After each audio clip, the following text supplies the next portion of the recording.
Guys, welcome back to my channel. Hope you all are doing well. So हमारा आज का video जो है वो फोकस्ड है आपके डा के यूनिट नंबर 1 के पार्ट 2 के ऊपर। ठीक है, इससे पहले जो पार्ट 1 है उसका वीडियो मैं ऑलरेडी अपलोड कर चुकी हूँ। अगर आपने अभी तक वो वीडियो नहीं देखा तो जाकर वो वीडियो देख लें पहले। ठीक है, तो इस वाला जो पार्ट है इसमें हम नेक्स्ट जो चीज़ें थी उनको डिस्कस करेंगे। लास्ट पार्ट में हमने क्या क्या देखा था? हमने देखा था कि एल्गोरिदम क्या होता है। ठीक है, लास्ट पार्ट में उसके यूजेस क्या होते हैं। ठीक है, उसके करैक्टरिस्टिक्स क्या रहेंगे एल्गोरिदम के। देन हमने एनालिसिस ऑफ एल्गोरिदम के बारे में पता किया था। एंड इसके अंदर दो सब पार्ट्स थे जो कि थे time complexity analysis and space complexity analysis. इनके बारे में हमने पढ़ा था। ठीक है, अब हम इसके अंदर एल्गोरिदम के ही एनालिसिस में 3 टाइप के एनालिसिस देखेंगे। ठीक है, ये आज का वीडियो यहाँ से स्टार्ट हो रहा है। फर्स्ट हमारा जो एनालिसिस होता है वो होता है इसके डिफरेंट केसेस पर। फर्स्ट है हमारा वर्स्ट केस, देन है हमारा बेस्ट केस एंड देन है हमारा एवरेज केस। ठीक है, सो देख लेते हैं वर्स्ट केस। वर्स्ट केस कौन सा केस होता है? वो वाला एल्गोरिदम जिसको रन करने में हमें मैक्सिमम नंबर ऑफ स्टेप्स चाहिए होते हैं। The maximum number of steps taken on any instance of size है। यानी कि अगर हम किसी भी एल्गोरिदम को रन कर रहे हैं, अपने किसी कोड के लिए कोई हमने एल्गोरिदम बनाया उसको रन कर रहे हैं, लेकिन वो जो एल्गोरिदम है वो सबसे ज़्यादा लेंथी है, सबसे ज़्यादा टाइम टेकिंग है, तो उस टाइप के एल्गोरिदम को हम कहेंगे द वर्स्ट केस एल्गोरिदम। ठीक है, ऐसे ही सिमिलरली जैसे इनके नाम से ही आपको क्लियर हो रहा है, बेस्ट केस कौन सा होगा? जो कि सबसे ज़्यादा बेनिफिशियल होगा, जिसमें सबसे ज़्यादा टाइम जो है कम लगेगा और स्पेस भी कम लगेगा। उस टाइप के एल्गोरिदम को हम कहेंगे बेस्ट केस एल्गोरिदम। जैसे कि the minimum number of steps taken on any instance of size है। किसी भी इंस्टेंस ऑफ साइज है पे जो मिनिमम नंबर ऑफ स्टेप्स हमारे एल्गोरिदम में होंगे और वो एल्गोरिदम सेम तरीके से बढ़िया तरीके से रन कर रहा है, तो हम उसको best case analysis of algorithm कहेंगे। ठीक है, देन है हमारे पास एवरेज केस। एवरेज केस कौन सा होगा? जो बेस्ट और वर्स्ट वाले के बीच का केस होगा, यानी कि उसको मतलब कि जो उसके एवरेज नंबर ऑफ स्टेप्स हैं लग रहे हैं उस एल्गोरिदम को रन करने के लिए, वो एवरेज टाइम दे रहे हैं और एवरेज ही स्पेस यूज़ कर रहे हैं। ठीक है, तो उसको हम एवरेज केस एल्गोरिदम कहेंगे। अब हम आगे चलते हैं, हम बात करते हैं जो मेन चीज़ है वो है हमारा नेक्स्ट टॉपिक जो कि है asymptotic notation. So asymptotic notations क्या होती हैं? Asymptotic notations are mathematical tools used to analyze asymptotic notations are mathematical tools used to analyze the performance of algorithms by understanding how their efficiency changes। तो asymptotic notations एक type के इस तरीके के mathematical tools होते हैं, यानी कि मैथमेटिकल के टूल्स हैं, मैथमेटिक्स के टूल्स हैं जिनको कि हम क्या करने के लिए यूज़ करते हैं? हम किसी भी अपने एल्गोरिदम को टेस्ट करने के लिए यूज़ करते हैं। एनालाइज का सिंपली भाषा में मतलब होता है टेस्ट करना, कि हम क्या कर रहे हैं, हम अपने 3-4 एल्गोरिदम्स को डिफरेंट को रन करवा रहे हैं, फिर हम उनको टेस्ट करके देख रहे हैं कि कौन सा वाला हमारे लिए बेनिफिशियल है, तो हम उसी वाले को जो है फर्दर जो है यूज़ करते हैं। ठीक है, so asymptotic notations are mathematical tools used to analyze the performance of algorithms by understanding how their efficiency changes। और हम ये भी देखते हैं कि उनकी एफिशिएंसी कैसे चेंज करती है, कि अगर कोई एल्गोरिदम है, ठीक है, वो कितने स्टेप्स ले रहा है, ठीक है, वो हमारा जो आउटपुट निकल रहा है वो एफिशिएंट है या नहीं है, वो ज़्यादा टाइम ले रहा है, वो कम टाइम ले रहा है, वो स्पेस कितनी ऑक्यूपाई कर रहा है, ये सारी चीज़ें हम देखते हैं। ठीक है, तो ये इनका एनालिसिस हमें पता चलता है एसिम्प्टोटिक नोटेशंस के अंदर। ठीक है, एसिम्प्टोटिक एनालिसिस भी कह देते हैं, एसिम्प्टोटिक नोटेशंस भी कह देते हैं। चलो नेक्स्ट पेज पर चलते हैं। सो दिस इज़ द हाँ, so performance of algorithms by understanding how their efficiency changes as the input size grows. तो जैसे जैसे इनपुट साइज ग्रो होगा, मतलब जैसे जैसे हमारे जो नंबर ऑफ स्टेप्स हैं वो ग्रो करते हैं, तो ओवरऑल उसमें हमारा जो परफॉर्मेंस है उसमें क्या चेंज आता है वो देखते हैं हम इसके अंदर। It enables comparisons of algorithms space with time complexity. तो इसमें स्पेस कम्प्लेक्सिटी और जो हमारी टाइम कम्प्लेक्सिटी होती है, दोनों का ही हम क्या करवाते हैं, एक कंपेरिजन करवाते हैं। ठीक है, सो नेक्स्ट देख लेते हैं। It enables comparisons of algorithm space with time complexities by examining their performance characteristics as the input size grow। तो इसमें क्या होता है, जैसे जैसे हमारा इनपुट साइज ग्रो करता है वैसे वैसे जो है परफॉर्मेंस करेक्टरिस्टिक्स जो है चेंज करते रहते हैं। अब हम देखते हैं कि एसिम्प्टोटिक नोटेशन जो है 3 जो सब टाइप्स में डिवाइडेड है। ये कौन सी हैं? सबसे पहले होती है हमारे पास बिग ओ नोटेशन। ठीक है, बिग ओ नोटेशन जो है उसको हम बिग ओ से ही डिनोट करते हैं। ठीक है, इसका सिंबल जो है। नेक्स्ट है हमारे पास ओमेगा नोटेशन, जिसे कि हम ग्रीक लेटर ओमेगा से डिनोट करते हैं। और नेक्स्ट है हमारे पास थीटा नोटेशन, जिसे कि हम थीटा से ही डिनोट करते हैं, ठीक है। ये तो उनके खुद के साइंस ही है नाम के, ठीक है। तो चलो आगे देखते हैं। बिग ओ नोटेशन, सबसे पहला हमारा एसिम्प्टोटिक नोटेशन में जो पहला नोटेशन आता है वो होता है हमारा बिग ओ नोटेशन, ठीक है। तो ये हमें क्या बताता है,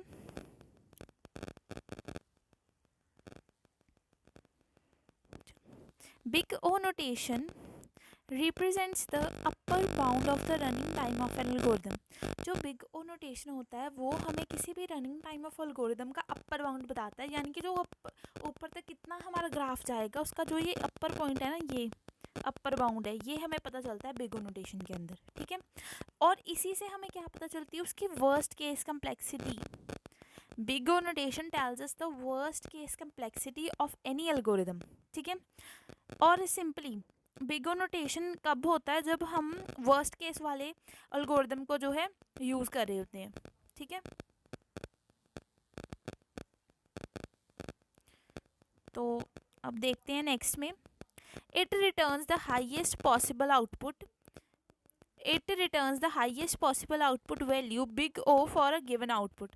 तो ये क्या करता है, सबसे जो हाईएस्ट पॉसिबल आउटपुट वैल्यू हो सकती है वो हमें देता है किसी भी गिवन इनपुट के लिए, कि हमने कितनी भी इनपुट दी है इसको, उसका जो हाईएस्ट पार्ट होगा वो हमें देगा। यानी कि यहाँ पर क्या होता है, जो नंबर ऑफ स्टेप्स हमारे लग रहे हैं वो सबसे ज़्यादा लग रहे हैं। जो मैंने सबसे पहले आपको वर्स्ट केस पढ़ाया ना, केसेस में से, टाइप्स ऑफ केसेस में से, उसमें जो वर्स्ट केस था वो यही वाला है, वो कि जिस एल्गोरिदम को रन करवाने में हमें मैक्सिमम नंबर ऑफ स्टेप्स लग रहे हैं उसका जो नोटेशन होगा वो बिग ओ नोटेशन होगा, ठीक है। उसका जो एनालिसिस होगा वो बिग ओ नोटेशन के अंदर आएगा, ठीक है। नेक्स्ट है the condition that allows an algorithm to complete statement execution in the longest amount of time possible. ये वही वाली कंडीशन होती है जो एल्गोरिदम को क्या करवाती है, उसकी स्टेटमेंट का एग्जीक्यूशन करवाती है लॉन्गेस्ट अमाउंट ऑफ टाइम में। यानी कि या तो इसमें स्पेस कम्प्लेक्सिटी ज़्यादा होगी, या तो इसमें जो है हमारी टाइम कम्प्लेक्सिटी ज़्यादा होगी। अब स्पेस कम्प्लेक्सिटी ज़्यादा है या टाइम कम्प्लेक्सिटी ज़्यादा है, ये दोनों किसके अंदर आएंगी, हमारे बिग ओ नोटेशन के अंदर। और ये केस कौन सा बनाएंगी, वर्स्ट केस कम्प्लेक्सिटी, ठीक है। So this condition, the condition that allows an algorithm to complete statement execution in the longest amount of time possible is big O notation। ये सबसे ज़्यादा टाइम लगवाती है, सबसे ज़्यादा स्टेप्स होते हैं इसमें, ठीक है। तो इसका हम एक बार से ग्राफ देख लेते हैं। वैसे तो ये पार्ट आपके डाटा स्ट्रक्चर एल्गोरिदम का भी था in your last semester, third semester, और लेकिन अगर आपने उसमें नहीं पढ़ा तो कुछ कुछ चीज़ें जो हैं आगे आगे आती रहती हैं, दोबारा दोबारा जो है सेम रहती हैं, ठीक है। तो हम एक बार इसका जो है ग्राफ देख लेते हैं। ये देखिए, इसका ग्राफ कुछ इस तरीके से बनता है। ये वाली जो कर्व है हमारे पास, एक मिनट, हाँ, तो ये वाली जो हमारी कर्व है ना, ये है हमारा फंक्शन एफ एन, ठीक है। और ये वाली जो कर्व है ये है हमारा सी जी एन, यानी कि जहाँ पर सी जी एन जो है वो क्या है, कांस्टेंट है, और इसके साथ में जी एन फंक्शन है। और एफ एन सच दैट, इस तरीके से कि F N is equal to O notation of G N, ठीक है। और ये हमारा एन का कर्व है, ये एन नॉट है, ठीक है। तो इसका जो है आप थोड़ा एनालिसिस जो है वहाँ पर देख सकते हैं, थोड़ा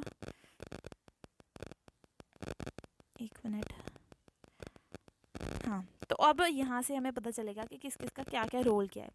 सबसे पहले तो है हमारा जो F N, if F N describes the running time of an algorithm. जो एफ एन फंक्शन है वो हमें बता रहा है running time of an algorithm के बारे में, कि उसका रनिंग टाइम क्या है। F N is O G N if there exist a positive constant C and N naught such that F N is greater than equal to 0 and less than equal to cgn for all n greater than equal to n naught। यानी कि इन्होंने क्या बता दिया कि F N और G N में relation है, क्या है, F N is equal to O G N, जहाँ पर हमारा सी जो है वो क्या है, एक कांस्टेंट है, हमारा एन नॉट है जो वो भी कांस्टेंट है। और इसका रिलेशन इस टाइप का बनेगा कि जो एफ एन है वो greater than equal to O notation, sorry 0 है, और less than equal to C G N है, किसके लिए, N greater than equal to N naught. जहाँ जहाँ पर भी हमारी एन की वैल्यू ज़्यादा है एन नॉट से, वहाँ पर ये वाला जो रिलेशन है वो एप्लीकेबल है, ठीक है। It returns the highest possible output value big go for a given input. तो सिंपली बिग ओ हम यूज़ ही तब करते हैं, मैंने आपको बताया ना, या तो जो है हमारा टाइम कम्प्लेक्सिटी ज़्यादा होगी या हमारी जो स्पेस कम्प्लेक्सिटी ज़्यादा होगी। तो इन्होंने वही बात को लिखा है। एक मिनट, ये देखिए, it returns the highest possible output. Highest possible output ही देगा, हाईएस्ट टाइम कम्प्लेक्सिटी ही देगा, हाईएस्ट स्पेस कम्प्लेक्सिटी ही देगा। किसके लिए? फॉर अ गिवन इनपुट, किसी भी गिवन इनपुट के लिए। और जैसे जैसे इनपुट साइज इंक्रीज करेगा वैसे वैसे जो है इसकी स्पेस कम्प्लेक्सिटी और टाइम कम्प्लेक्सिटी भी इंक्रीज करेंगी। ठीक है, सो वैसे भी ये हाईएस्ट पॉसिबल आउटपुट ही दे रहा है। ठीक है, देन क्या लिखा हुआ है? The execution time serves as an upper bound of the algorithm's time complexity. अब ये जो एग्जीक्यूशन टाइम है ये अपर बाउंड की तरह ही वर्क कर रहा है उस एल्गोरिथम की टाइम कम्प्लेक्सिटी में। ठीक है, तो मुझे होप है कि आपको ये चीज़ समझ आ गई हो। अब मैं इसको समराइज एक सिंपल भाषा में कर देती हूँ कि बिग ओ सिंपली है क्या। ठीक है, सो बिग ओ क्या होता है? बिग ओ हमें बताता है किसी भी एल्गोरिथम के रनिंग टाइम का अपर बाउंड। ठीक है, बिग ओ जो है वो हमेशा वर्स्ट केस की तरफ ही इशारा करता है, चाहे वो टाइम के पर्सपेक्टिव में आप देख सकते हैं, चाहे वो आप स्पेस के पर्सपेक्टिव में देख सकते हैं। इसका सिंपल भाषा में ये मतलब है कि अगर हम टाइम की बात कर रहे हैं तो ये मैक्सिमम नंबर ऑफ स्टेप्स लेगा। ठीक है, स्टेप्स का क्या मतलब है? जितने ज़्यादा स्टेप्स उतना ज़्यादा टाइम, उतनी ज़्यादा टाइम कम्प्लेक्सिटी, उतना ज़्यादा ही हमारा जो एल्गोरिथम है वो वर्स्ट है। ठीक है, सेकेंड, जब हम बात करें स्पेस की तो जितना हमारा जो एल्गोरिथम है वो जितनी ज़्यादा स्पेस लेगा उतनी ज़्यादा उसका वर्स्ट केस, उतनी ज़्यादा उसकी स्पेस कम्प्लेक्सिटी ज़्यादा, और जो हमारा केस बनेगा वो बनेगा वर्स्ट केस। तो सिंपल भाषा में यही है कि जो भी चीज़ हो रही है वो मैक्सिमम हो रही है, तो उस टाइप के नोटेशन को हम लेते हैं बिग ओ नोटेशन के अंदर। ठीक है, सो इसका एक मैथमेटिकल रिप्रेजेंटेशन भी दिया हुआ है, वो देख लेते हैं।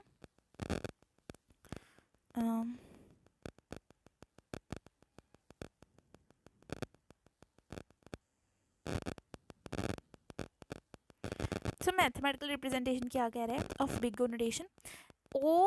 OOGN is equal to FN such that there exist constants C and N naught such that Fn is greater than equal to 0 and less than equal to CGN for N is greater than equal to N naught। ये तो बात हमने पहले भी देखी ली है कि Fn और Gn में ये रिलेशन है कि जो Fn है वो OGN के बराबर है। कब? जब क्या है वहाँ पर कॉन्स्टेंट्स एग्जिस्ट कर रहे हैं जो कि है C और N नॉट, सच दैट जो हमारा Fn फंक्शन है वो 0 से ग्रेटर देन इक्वल टू है और CGN से लेस देन इक्वल टू है। किसके लिए? जब हमारी n की वैल्यू है वो greater than equal to N naught है। ठीक है, और इसका जो आपने ग्राफ है एज इट इज़ जो है याद कर लेना है, इस टाइप का ग्राफ इसका बनता है। ठीक है, जहाँ पर दोनों की Fn की और CGN की इंटरसेक्शन होती है वहाँ पर N नॉट आता है। ठीक है, अब हमारे पास नेक्स्ट नोटेशन आ गया, वो है हमारा ओमेगा नोटेशन। ठीक है, सो ओमेगा नोटेशन को देखते हैं। Omega represents lower bound of the running time of an algorithm. ठीक है, ओमेगा जो होता है वो क्या रिप्रेजेंट करवाता है हमें कि जो भी हमारा लोअर बाउंड होगा रनिंग टाइम ऑफ एल्गोरिथम के बारे में, उसके बारे में हमें बताता है। ठीक है, लोअर बाउंड यानी कि इस टाइप से लोअर बाउंड। ठीक है, it is defined as the condition that allows an algorithm to complete statement execution in the shortest amount of time। अब जैसे उसमें क्या था, सबसे ज़्यादा लॉन्गेस्ट अमाउंट ऑफ टाइम की बात हो रही थी, वैसे ओमेगा नोटेशन में क्या होगा? शॉर्टेस्ट टाइम की बात होगी, शॉर्टेस्ट अमाउंट ऑफ टाइम। ठीक है, तो अब शॉर्टेस्ट अमाउंट ऑफ टाइम की बात हो रही है, मतलब कि क्या है, इसमें क्या होंगे? अगर हम टाइम के पर्सपेक्टिव से देखें तो मिनिमम नंबर ऑफ स्टेप्स लगेंगे, और अगर हम स्पेस के पर्सपेक्टिव से देखें तो मिनिमम स्पेस रिक्वायर्ड होगी इसके लिए। ठीक है, फिर नेक्स्ट है इसमें it provides the best case complexity of an algorithm. अब जो हमारा बिग ओ था वो हमें क्या बताता था? Worst case complexity. वैसे हमारा जो ओमेगा नोटेशन है वो हमें क्या बताएगा? बेस्ट केस कम्प्लेक्सिटी के बारे में। ठीक है, और एक और बात, जिस भी बच्चे को किसी स्पेसिफिक सब्जेक्ट्स का वीडियो चाहिए हो वो मुझे कमेंट सेक्शन में बता सकते हैं। ठीक है, मैं वीडियो बना दूँगी। ठीक है, जिस भी कमेंट पर सबसे ज़्यादा लाइक्स होंगे सबसे पहले उसके रिलेटेड वीडियो बन जाएगी। ठीक है, सो आप कमेंट कर सकते हैं, और जितने भी वीडियोस आप देखते होते हैं नीचे कमेंट करके ज़रूर बताया करिए कि कैसा आपको वीडियो लगता है। ठीक है, कुछ नहीं तो आप एक हार्ट ड्रॉप कर सकते हैं कि आपको वीडियो अच्छा लगा है, थैंक्स ड्रॉप कर सकते हैं। ठीक है, और आप अपनी व्यूज़ एंड क्वेरीज़ भी दे सकते हैं कि वीडियो में ये कमी है, ये ऐड होना चाहिए। ठीक है, थैंक यू। सो नेक्स्ट हम दोबारा से बात करते हैं हमारे ओमेगा नोटेशन के ऊपर। सो ये हमें क्या प्रोवाइड करता है, बेस्ट केस कम्प्लेक्सिटी एल्गोरिदम की, ठीक है। The execution times serve as lower bound of algorithm's time complexity, ठीक है। ये तो बात मैंने आपको सारी बताई दी है। अब हम इसका डायरेक्ट मैथमेटिकल एप्लीकेशन देखते हैं, इसका डायरेक्टली ग्राफ देखते हैं। ये देखिए, इसका ग्राफ जो है वो इस तरीके से शो होता है, ठीक है। एक जो आपका ये जो ग्राफ का मतलब कर्व है, ये डिनोट करता है एफ एन को, ठीक है। और एक जो आपका ग्राफ का कर्व है वो डिनोट करता है सी जी एन को। और जहाँ पर ये दोनों मीट करते हैं वहाँ पर हमारी एन नॉट बनती है, ठीक है। और सी जी एन में जो सी है वो भी कांस्टेंट है, एन नॉट भी कांस्टेंट है, और इन दोनों में क्या रिलेशन है, that F N is equal to omega of G N. F N is equal to omega of G N, ठीक है। ये इस प्रकार से है। और अब हम इसमें रिलेशन देखते हैं। Let G and F be the function from the set of natural numbers, कि जो जी है और एफ है ये क्या है, सेट है फंक्शन के, किस में से, नेचुरल नंबर्स के सेट में से। To itself the function F is set to be omega G if there is a constant C greater than 0। हम फंक्शन एफ को ओमेगा जी के इक्वल तभी कहेंगे जब हमारे पास एक कांस्टेंट है सी जो कि 0 से बड़ा है, ठीक है। And natural number N naught such that C into G N is less than equal to F N for all N is greater than equal to N naught, ठीक है। तो यहाँ पर इन्होंने क्या किया, जो सी है उसको कांस्टेंट लिया, ग्रेटर देन 0 लिया, फिर इन्होंने क्या किया, नेचुरल नंबर्स में से एक एन नॉट नेचुरल नंबर लिया और इनके बीच में ये इस टाइप का रिलेशन बना के शो किया गया है। ये देखिए, C G N is less than equal to F N for all N is greater than equal to N naught, ठीक है। तो इस टाइप से। अब ये है हमारी mathematical representation of omega notation. So omega G N is equal to fn such that there exist positive constants c and n not such that cgn is greater than equal to 0 and less than equal to fn for all n is greater than n not। तो simply इसमें भी एक relation है जो कि हमारे gn function और fn function में बन रहा है, ठीक है। और इन्होंने सिंपल इस टाइप से जो है इसको शो करके बता दिया है। तो अगर अब मैं आपको एक समरी देती थी ओमेगा नोटेशन की। ओमेगा नोटेशन क्या है, हमें बेस्ट केस कम्प्लेक्सिटी देता है। बेस्ट केस कम्प्लेक्सिटी का क्या मतलब है, टाइम के परस्पेक्टिव से कि जो नंबर ऑफ स्टेप्स लगेंगे वो मिनिमम लगेंगे। स्पेस के परस्पेक्टिव से क्या कंसेप्ट है कि जो स्पेस रिक्वायर्ड है वो मिनिमम होगी, ठीक है।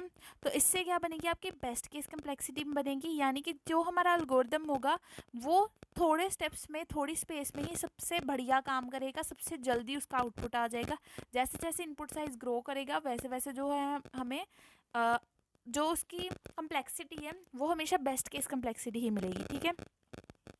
अब हमने दोनों केसेस की बात कर ली, हमने बिग ओ नोटेशन की बात कर ली और ओमेगा नोटेशन की बात कर ली, यानी कि हमने वर्स्ट केस और बेस्ट केस की बात कर ली है। अब जो हमारे पास थर्ड नोटेशन है जो कि है हमारी थीटा नोटेशन, उसके अंदर आएगी हमारी एवरेज केस कम्प्लेक्सिटी। तो उसके बारे में देख लेते हैं।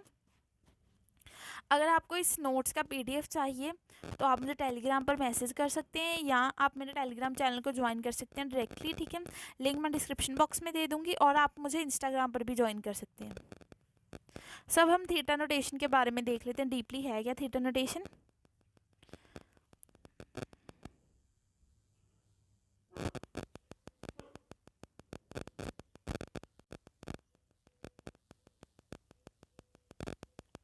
अब थीटा नोटेशन देखते हैं, ठीक है। थीटा नोटेशन क्या होता है? Theta notation encloses the function from above and below. जो थीटा नोटेशन होता है वो जैसे पहले हमने बात की थी ना अपर बाउंड ऑफ एल्गोरिथम की, जो हमने किया बिग गोन में, देन हमने ओमेगा में क्या किया, लोअर बाउंड की बात की। अब ना इसमें तो अपर बाउंड है ना इसमें कोई लोअर बाउंड है, इसमें क्या है कि ये अबव और बिलो से मतलब इक्वली जो है इनक्लोज करता है फंक्शन को, ठीक है। क्योंकि ये एवरेज वाला है तो ये सेंटर पार्ट का एक मतलब कह सकते हैं आप मिडल मैन का काम करेगा, जैसे आप ऐसे कह सकते हैं, या एवरेज का काम करेगा। Theta notation is defined by adding all the running time for each possible input combination and taking average of that case. ये क्या करेगा, डिफरेंट काफ़ी सारे जो है अप्रोचेस को लेगा। Theta notation is defined by adding all the running time for each possible input. जितनी भी इनपुट्स दिए उन सबका रनिंग टाइम उसको ऐड करेगा, उनका कॉम्बिनेशन बनाएगा और देन उसका एवरेज ले लेगा। जैसे हम मीन के केस में करते थे, मीन के लिए हम क्या करते हैं, अगर हमारे पास 3 ऑब्जर्वेशंस हैं तो हम तीनों का जो ऑब्जर्वेशंस का हमारे पास एक्साई होगा उसको प्लस कर लेंगे, देन उसको क्या करेंगे 3 से डिवाइड कर लेंगे। तो यहाँ पर भी आप मान लीजिए चाहे 3 इनपुट्स मान लीजिए, 5 इनपुट्स मान लीजिए, तो जितने भी इनपुट्स होंगी उसको ऐड करके उसका जो नंबर ऑफ इनपुट है उनसे डिवाइड कर देंगे तो हमें एवरेज मिल जाएगा उस केस का। वैसे ही हम करते हैं थीटा में, ठीक है। It is use for analyzing average case complexity. ये हमें एवरेज केस कम्प्लेक्सिटी देगा ऑब्वियसली, ठीक है। देन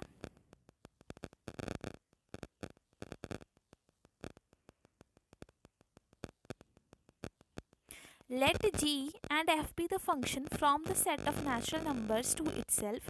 अब दोबारा से हमारा जो g फंक्शन है और f फंक्शन है ये क्या है, नेचुरल नंबर के set. The function f is said to be theta g if there are constant c1 and c2 greater than 0। अब यहाँ पर देखिए c1 और c2 दो कॉन्स्टेंट्स आ गए, यानी कि यहाँ पर दो ग्राफ्स बनेंगे और एक तीसरा बनेगा ऐसे कुछ टाइप का, ठीक है। तो आप देख सकते हैं बाद में आ जाएगा नीचे graph. And natural number n naught such that c1 into G N is less than equal to fn is less than equal to c2 into gn for all n not. अब यहाँ पर दो हमारे पास कांस्टेंट थे इसलिए इसका relation ही दो type से बना है। जीरो से रिलेशन स्टार्ट नहीं हुआ, रिलेशन स्टार्ट हुआ है c1 से। c1 into G N is less than equal to fn which is less than equal to c2 into G N for all n is greater than equal to n naught, ठीक है। So next है हमारे पास mathematical representation of theta notation. अब mathematical representation देख लेते हैं theta notation की। ये क्या बताती है हमें, theta G N is equal to F N such that there exist positive constant c1 and c2। अब हमें ये पता चलता है कि जो हमारा एफ एन है वो इक्वल टू है थीटा जी एन के, जहाँ पर हमारे पास पॉजिटिव कांस्टेंट्स होते हैं c1 और c2 और साथ ही में n नॉट होता है। सच दैट जो हमारा रिलेशन है वो इस टाइप से स्टार्ट होता है कि जो c1 इंटू जी एन है वो greater than equal to 0, less than equal to F N, less than equal to c2 into G N for all n is greater than equal to n naught, ठीक है। उसके बाद में होता है हमारे पास लिखा हुआ है the above expression can be described as if fn is theta of gn then the value of fn is always between c1 into gn and c2 into gn for all large values of n। यानी कि जब भी हम हमारे fn function को define कर रहे हैं कि हमारा जो fn है वो इक्वल है थीटा जी एन के, तो इसका मतलब ये है कि जो हमारा फंक्शन है उसकी जो वैल्यू है वो लाई कर रही है c1 इंटू जी एन और c2 इंटू जी एन के बीच में, ठीक है। तो ये था हमारा थीटा नोटेशन, ठीक है। तो यहाँ तक आपको होप सारा समझ आ गया होगा। नेक्स्ट वीडियो में हम यहाँ से कवर करेंगे टाइम स्पेस ट्रेड ऑफ इन एल्गोरिथम्स, ठीक है। फिर हम बाकी जो है कंसेप्ट्स करेंगे। होप आपको वीडियो अच्छी लगी हो, अगर अच्छी लगी है तो आप कमेंट करके ज़रूर जाना। और जो आपका लास्ट में एल्गोरिथम है ना थीटा नोटेशन वाला, उसका जो है ग्राफ वो मैं ऐड कर दूँगी इस वीडियो के ही एंड में, तो आप वो भी देख लेना, ठीक है। उसकी जो है स्क्रीनशॉट ले लेना और बाकी तो इस वीडियो में था ही। So this was the video, hope you all like the video और कमेंट करके ज़रूर जाना, बताना मुझे आपको वीडियो कैसी लगी। अगर और भी ऐसी वीडियोस चाहिए तो कमेंट सेक्शन में आप बता सकते हैं, सब्जेक्ट भी बता सकते हैं। Thanks for watching.